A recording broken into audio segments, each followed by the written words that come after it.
पहिल्या दिवशी 3 जानेवारी 1831 साली खंडोजीरावा सावित्री झाली, जो बाळा जो जो रे जो. खंडोजीरावा सावित्री झाली, जो बाळा जो जो रे जो. दुसऱ्या दिवशी भाग्याची पोर बायबल आलं तिच्या समोर. तिची माऊली पाहते सार, जो बाळा जो जो रे जो. तिची माऊली पाहते सार, जो बाळा जो जो रे जो. तिसऱ्या दिवशी 40 साली सावित्री आता ज्योतींची झाली, धुळीच्या पाठी शिकण्या गेली, जो बाळा जो जो रे जो. धुळीच्या पाठी शिकण्या गेली, जो बाळा जो जो रे जो.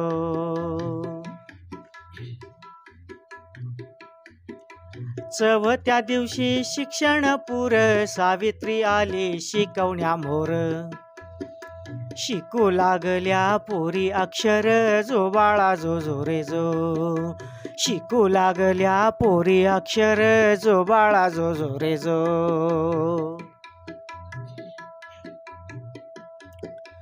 पाचव्या दिवशी विरोध झाला, पुंडाच्या दिली ठेवून गाला.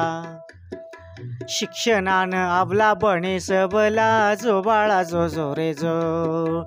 शिक्षणानं अबला बने सबला, जो बाळा जो जो रे जो. सहाव्या दिवशी 9 पाऊल दलितांना तेनं शाळेला नेलं. शिक्षणा महत्व पटवून दिलं, जो तेव्हापासून आणखीनच उज्ज्वल तिकडं हे महाविद्यालय पोहोचलेलं आहे असं मला वाटतं. कारण जे लोक त्याग करतात, आपलं आयुष्य लोकांसाठी वेचतात, त्या लोकांना आपण कधीतरी कारण निमित्ताने आठवणीत ठेवतो किंवा स्मरण करतो. विशिष्ट दिवसाच्या दिवशी त्यांना 2 फुलं वाहून नमस्कार करतो. पण आपण इतके भाग्यवान आहोत की सावित्रीबाईंचं रोज स्मरण केल्याशिवाय आपला एकही दिवस जात नाही. आणि म्हणून मला असं वाटतं हीच खरी उज्ज्वल यशाची एक सुरुवात आहे की रोज त्यांचं स्मरण आपल्याला करायला मिळतं. हे आपलं भाग्य आहे. ज्याच्या मनामध्ये मानवता आहे, ज्याच्या मनामध्ये मूल्य रुजलेली आहे, ज्याच्या मनामध्ये सहिष्णुता आहे, तोच त्याग करून दुसऱ्यासाठी काहीतरी करू शकतो. हे आपण आधी लक्षात घेतलं पाहिजे. मग आता आपली भूमिका काय असली पाहिजे? सावित्रीबाई कोण होत्या हे तर तुम्ही शाळेपासून शिकलेला आहात, जन्म कुठं झाला शिकलेला आहात. पण मला असं वाटतं सातारा जिल्ह्याला जे एक वेगळं आगळं असं नाव मिळालेलं आहे, त्यासाठी अनेक समाजसुधारक, कवी, लेखक, शैक्षणिक तज्ज्ञ मिळालेले आहेत, क्रांतिकारक. या सगळ्यांनी सातारा जिल्हा महान केलेला आहे. आणि त्यातीलच एक हे रत्न म्हणजे सावित्रीबाई फुले ह्या आहेत. आणि या सावित्रीबाईंसारख्या मोठ्या व्यक्तिमत्वाला आपली खऱ्या अर्थाने ती आदरांजली असेल. आणि हे बाळांनो मुलींना तुम्हाला हे करायचंय. कारण आत्ता तुमचं घडण्याचं वय आहे. हे वय कसं असतं, बिघडण्याचं वय निघून गेले. मला वाटतं हे 12वीच्या पुढचे आहेत ना सगळे. त्याच्यामुळे आपण आता त्याच्या पुढे गेलेलो आहोत. त्यामुळे बऱ्यापैकी मॅच्युरिटी आपल्या सगळ्यांना आलेली आहे. त्यामुळे आता सर्वार्थाने घडण्याचं आणि यापुढं घडवण्याचं आपल्या सगळ्यांचं वय आहे असं मला वाटतं. आता सावित्रीबाईंचं ज्यावेळेला बघितलं त्यावेळेला ज्यावेळेला त्यांचा जन्म झाला 1831ला आणि 40ला लग्न, म्हणजे बघा ना 9व्या वर्षी लग्न. किती अजाण बालिका 9व्या वर्षी विवाह बंधनामध्ये येते. पण त्यावेळेचं अगोदरचं ज्या वेळेला मी थोडंसं विचार करते किंवा वाचते त्यावेळेला माझ्या एक लक्षात येतं की त्यांचे माता पिता जे नायगावला होते ना, नायगावमध्ये त्यांचा जन्म झाला, तर ते जे होते ते खंडोजीराव आणि लक्ष्मीदेवी, तर यांच्या या कन्या. तर मला नक्कीच म्हणजे आदरच आहे की ज्योतिबांनी त्यांना घडवलं. मला प्रचंड आदर आहे ह्या विषयाचा. कारण त्या काळामध्ये हे सहज शक्य नव्हतं. स्त्री शिक्षण, स्त्रियांना शिकवणं, स्त्रियांना घराबाहेर पाडणं हे सगळं त्या वेळात शक्य नव्हतं. पण तरी देखील हे ज्योतिबा फुलेंनी केलं. पण ज्या माहेरात ते घडले की नाही त्यावेळेचं ज्या वेळेला वाचलं तर मला त्यांचंही कौतुक वाटतं की त्यांचे वडील कसे होते. ते अत्यंत धष्टपुष्ट छान शरीरयष्टी, अत्यंत कष्ट करणारे. आई अत्यंत सुंदर देखणी, गोरीपान. आणि ह्या सगळ्याचं घेऊन आलेली ही सावित्री खूप सुंदर, रेखीव आणि वडिलांचं सगळं काही घेणारी जे जीन्स येतात म्हणतात ना आपल्याकडे आई वडिलांकडनं, ते त्या सावित्रीबाईंकडे आले असं मला नेहमी वाटतं. कारण त्या सावित्रीबाईंचं लहानपण बघितलं तर त्या झगडायच्या, दंगा करायच्या, अन्यायाविरुद्ध पेटून उठायच्या, विहिरीमध्ये उड्या टाकायच्या, झाडावर चढायच्या. हे सगळं बघा ना, म्हणजे तसं म्हटलं तर त्या काळात आपण पुरुषीच म्हटलं पाहिजे. हे सगळे गुण त्या सावित्रीबाईंमध्ये होते त्या काळामध्ये. म्हणजे हे घडवताना जे जीन्स आले ते माहेरचे पण आहे. आणि मला सतत माहेरचं अभिमान आहे. कारण माहेरचा वारसा मी चालवत ज्यावेळेला असते, ज्यावेळेला आमच्या घरात मुलगा नसतो, त्यावेळेला माहेरचा वारसा माझ्याकडे एका मुलीवर येतं, त्यावेळेला मला सतत माहेरची आठवण येत असते. हेच सावित्रीबाईंच्या बद्दल मला पण तेच वाटतं की शेवटी हे सगळे जीन्स तिथून आले, तिथे ही मुलगी घडली. ज्या वेळेला कुठेतरी बाहेर गेलेली होती, ख्रिस्ती मिशनरी त्यांना एकदा भेटले, त्यांनी पुस्तक दिलं तर ते पुस्तक वाचता कुठे येते, कारण आपण अशिक्षित निरक्षर. त्या म्हणाला नाही मला वाचता येत नाही. त्यांनी सांगितलं ब्रिटिशांनी काही ज्या चांगल्या गोष्टी केल्यात त्याच्यात ही अशी मानायलाच पाहिजे अशी काही गोष्टी आहेत. तर त्याच्यामध्ये त्या ख्रिस्ती मिशनरीने तिला सांगितलं की बाळ तू आता चित्र तर बघ, नंतर जमेल तुला जर शिकता आलं वाचता आलं तर तू हे वाचून काढ. आणि तेव्हापासून त्या इतक्या म्हणजे सतत धडपडत राहिल्या की मला काहीतरी करायचंय, मला कधी अभ्यास करता येईल, मला कधी वाचता येईल. पण ती परिस्थिती त्यावेळेला नव्हती. आणि एवढीशी चिमुरडी हो, ज्या वेळेला एक मी प्रसंग त्यावेळेचा बघितला तर ऐकला, त्यावेळेला मला तेच वाटतं की एक छोटासा मुलगा आहे, म्हणजे अन्यायाची चीड कशी असावी. छोटासा मुलगा गरिबाचा आहे, तो बिचारा फुलं विकतोय, सगळ्यांना फुलं घ्या म्हणतोय, 5-10 पैसे कमवतोय. आणि शेवटी आपल्याकडे हे गरीब श्रीमंती हे भेदभाव हे सगळीकडे समाजात आहेत, ते आपण नाकारून चालणार नाही. आणि त्यावेळेला मग एक श्रीमंत मुलगा येतोय आणि उगीच त्याला त्रास देतोय, फुलं घेतोय फेकून देतोय, फुलं फेकतोय फेकून देतोय, परत तो मुलगा गोळा करतोय, परत विकायला उभा राहतोय, तरी हा मुलगा त्याला त्रास देतोय. शेवटी तो मुलगा त्याला मारायला लागतोय. त्यावेळेला ही एवढीशी काहीतरी 5-6 वर्षाची सावित्री समोर येते आणि 2 थोबाडीत त्याला ठेवून देते. हे आपल्यात पाहिजे, हे आपल्यात पाहिजे. जोपर्यंत आपण सतत घाबरत बसू, समाज काय म्हणेल याच्याकडे बघत बसू, तेव्हा आपल्यामध्ये ही शक्ती येऊ शकत नाही. आणि म्हणून सावित्रीबाईंमध्ये क्रांतीची बीज ही त्यावेळेला माहेर मध्येच मला तर असं वाटतं की पेरली गेलेली होती. आणि त्याला सर्वार्थाने फुलवलं, मोठं केलं आणि घडवलं ते ज्योतिबा फुल्यांनी. आणि आज म्हणून सावित्रीबाईंविषयी बोलताना ज्या वेळेला रोज आपल्याला माहिती आहे मुलींना तुम्हाला की प्रचंड त्यांच्यावर अन्याय होत गेला. गोरे लोक त्यांना वाटेल तसे वापरत होते, गुलाम सारखे वापरत होते. ते ज्या वेळेला त्यांनी बघितलं त्यावेळेला ते पेटून उठल्या, त्यावेळेला ते पेटून उठल्या आणि मनामध्ये त्यांच्या आलं की नाही, आपल्याला जिथं गुलामगिरी आहे, जिथं अन्याय आहे, जिथं चुकीचं होते तिथं आपल्याला झगडून उठायला पाहिजे. आणि ह्या अर्थाने क्रांतीची बीज त्याच छोट्या वयामध्ये या सावित्रीबाईंच्याकडून समोर पेरली गेली असते. कायम लक्षात ठेवा, आज तुम्ही छोटे असो, तुम्ही उद्याच्या होणाऱ्या माता आहात, पण आत्ताच तुमच्यामध्ये ते बीज आहे. आणि ह्या बीजाचा सतत तुम्हाला अभिमान असला पाहिजे की मी स्त्री आहे, मी महिला आहे. कायम अभिमान आपल्याला वाटला पाहिजे. आणि जो मी सतत त्या गोष्टीचा मी अभिमान बाळगते. प्रसंग येतात जातात, अडचणी येतात, हे सगळं जात असतं. आपल्याला काही गादी गिरद्या कोणी घालून ठेवलेलं नसतं. आणि त्याच्यावर चालण्यात आणि लोळण्यात काय मजा आहे. सगळ्या काटेकुटेतून जाऊ ना, झगडू ना. मी तर आयुष्यभर खूप संघर्ष केला, हा आत्ता विषय नाही, पण तरीही मी सांगते. पण हे संघर्षातूनच आपण घडतो असं मला थोडंसं नेहमी वाटतं. कारण ज्या वेळेला तुम्हाला त्रास होतो की नाही, बघा ना, आता पेपर तुम्ही लिहिताय आणि कोणीतरी कॉपी सगळे देत आहे, तुम्ही लिहिताय, पास होत आहे, ह्याच्यात मजा आहे का? अभ्यास करून जे काय तुम्ही मेरिट मिळवाल ह्याच्यात काय मजा आहे? म्हणजे कष्ट आहे, परिश्रम आहे, याच्यामधून आपण घडणं, हे मला वाटतं आपण सगळ्या नवीन नवयुवतींनी आज लक्षात ठेवायला पाहिजे असं मला सतत वाटतं. आता माता म्हटलं तर सुभाषचंद्र बोस जे होते आपले, सगळे कोण ओळखले, आझाद हिंद सेना, सगळेजण आपण जाणता. तर त्यांच्या आईंचं एक ऐकलं, म्हणजे आता आपण थोडंसं सावित्रीबाई आणि इतर ह्याच्यावर येऊया. तर झोपलेली असायची. सुभाषबाबू कंटाळून कधी आई उठ ग मला भूक लागली असं नाही म्हटलं. सुभाषबाबू त्याच आईचे तेल लावायचे, पाय चेपायचे, आईला शांतपणे झोपू द्यायचे. आईला कळायचंही नाही हा आपला मुलगा कधी पाय चेपून निघून गेला. हे जे आई पण आहे ना, हे फार वेगळं आहे आणि ते तुमच्या आमच्या सगळ्यांमध्ये असं मला सतत वाटतं. कारण ही सावित्रीबाई ज्या वेळेला ह्या सावित्रीबाईंची आपण आठवण काढतो त्याच वेळेला ती एक माता होती, ती जगत माता होती. हे नेहमी आपण सगळ्यांनी लक्षात ठेवायला पाहिजे असं मला वाटतं. त्याच्यानंतर रामप्रसाद बिस्मिल नावाचं एक व्यक्तिमत्व की जे स्वातंत्र्य लढ्यामध्ये काही ज्या वेळेला कटकारस्थान हे सगळं करायला लागायचे आपल्या सगळ्या लोकांना, भारतीयांना, कारण पुढं पारतंत्र्य दिसत होतं आणि स्वातंत्र्य हाक मारत होतं. अशा वेळेला त्यांना फाशी दिली गेली, फाशीची शिक्षा सुनावली गेली. फाशीची शिक्षा सुनावल्यानंतर आई भेटायला आली त्यांना आणि त्यांचे नकळत डोळे पाणावले. तर आई म्हणाली, तू काय रडतोयस?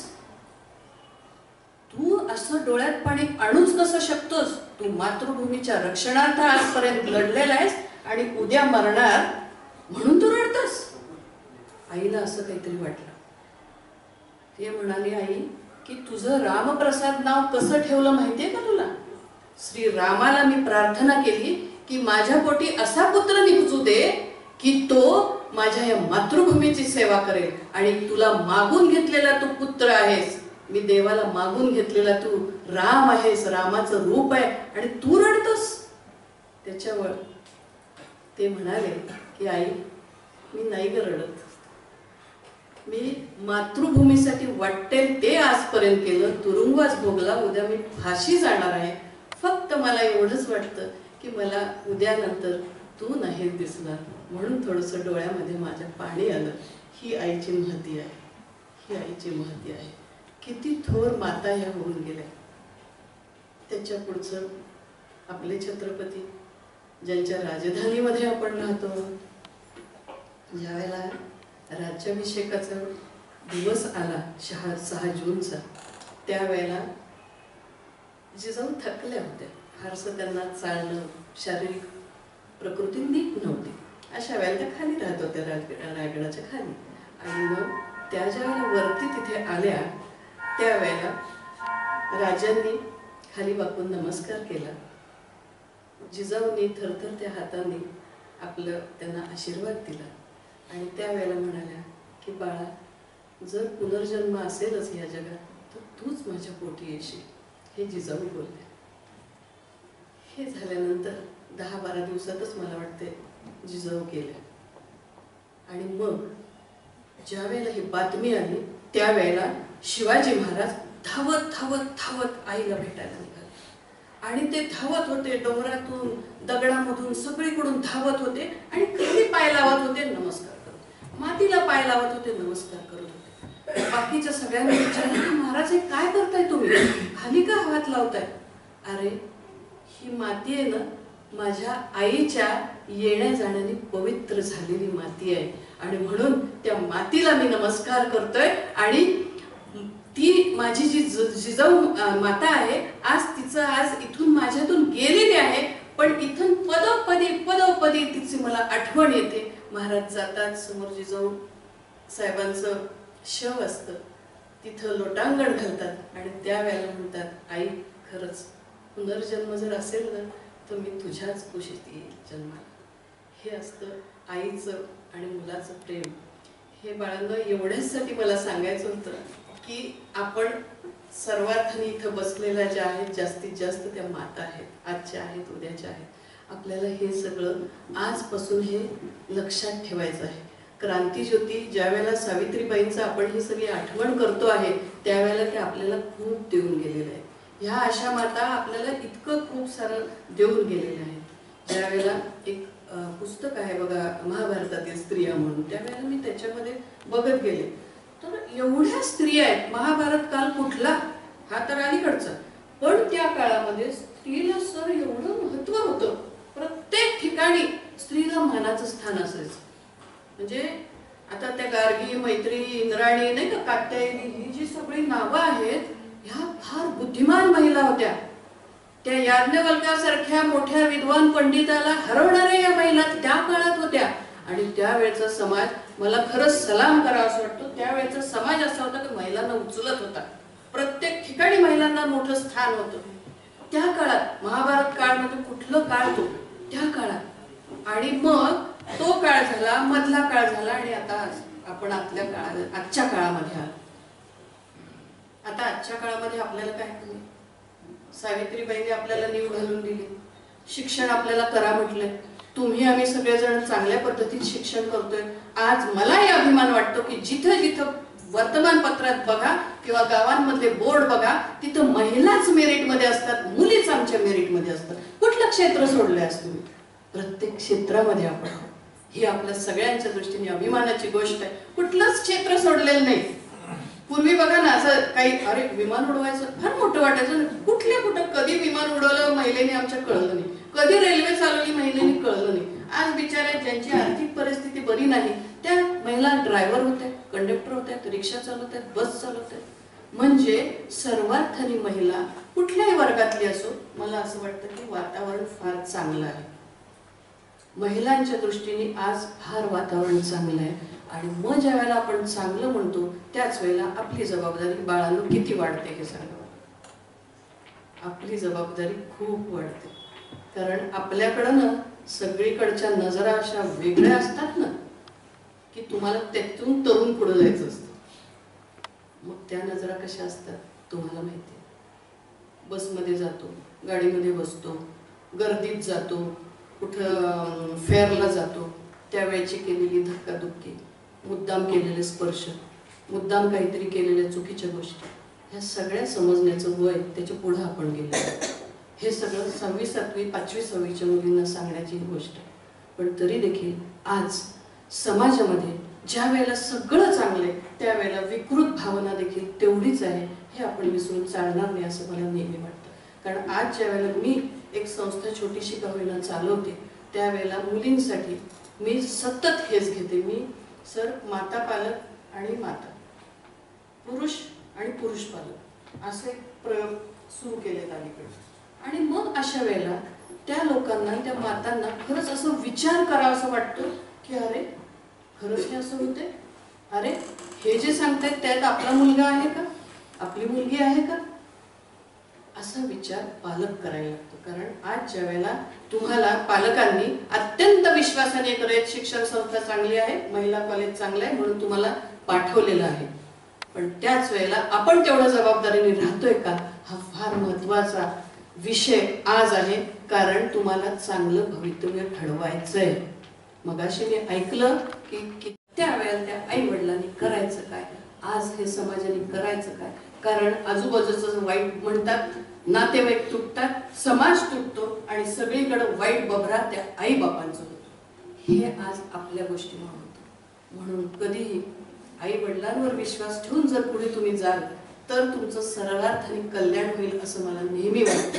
आज शाळा कॉलेज देखील, शिक्षक देखील त्यांचं शिकवणं एवढंच काम आहे. सर मी आमच्या कॉलेजचं सांगते, म्हणजे आपल्याकडं नाही, पण आता आमच्या कॉलेजमध्ये लोक शिकवतात, ठराविक काय टाइम असतं त्याच्यामध्ये सगळं होतं, ज्यादा आपण देतो, सगळं करतो.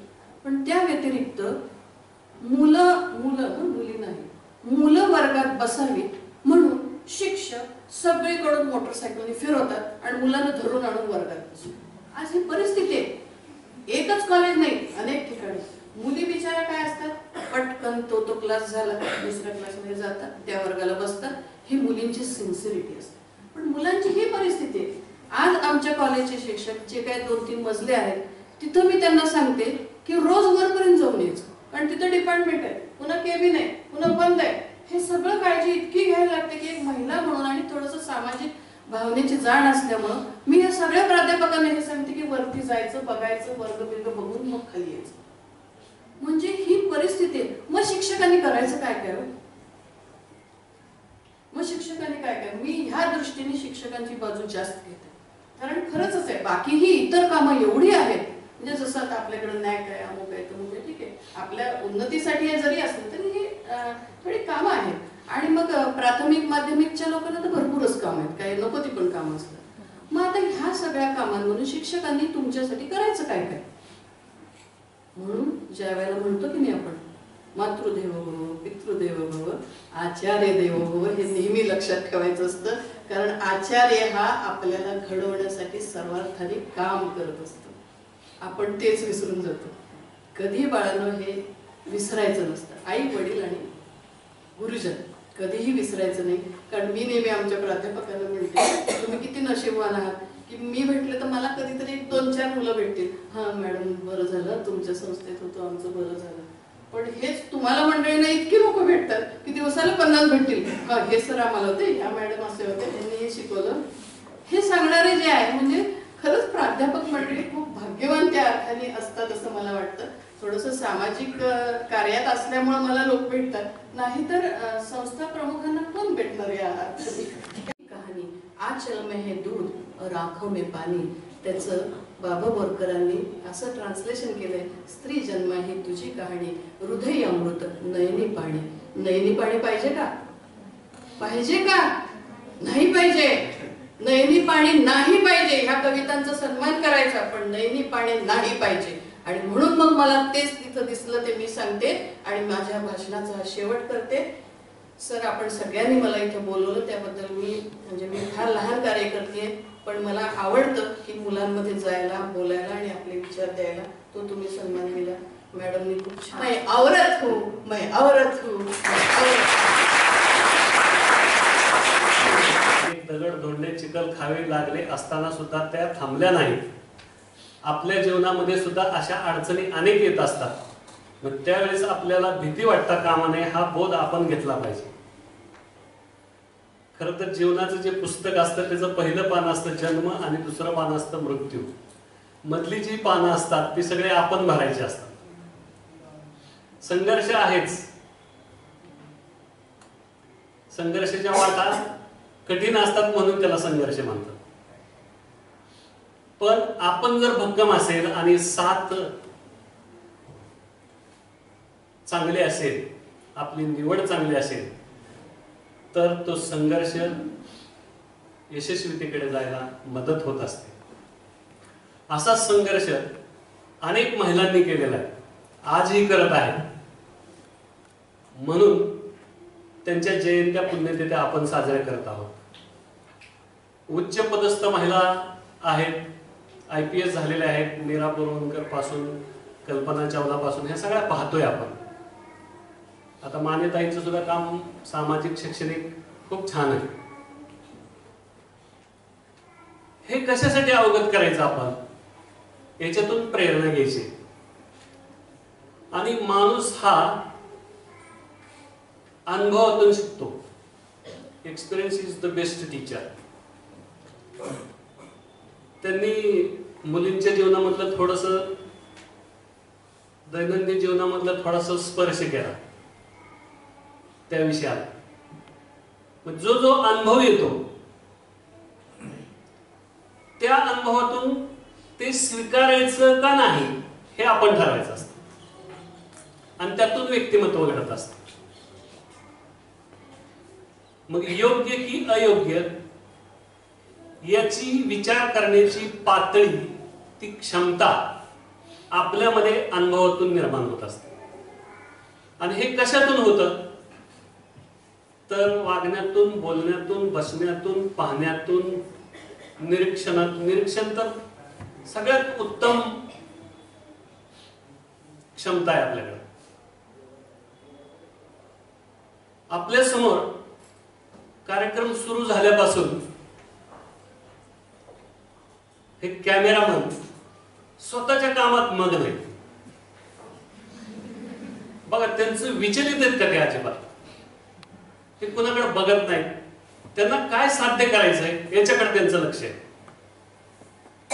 म्हणजे मी पहिल्या म्हणजे स्वागतापाचं फुल देण्यापासून पाहतोय,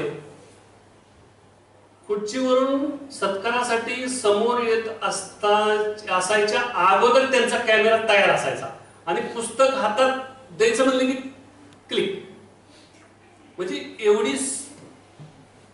तत्परता आपण सुद्धा स्वीकारली पाहिजे. हे का सांगितलं, हे ताजं उदाहरण आहे समोर आपल्या. अशी अनेक उदाहरणं आपल्या जीवनामध्ये पाहायला मिळतात. म्हणून निरीक्षण पाहिजे.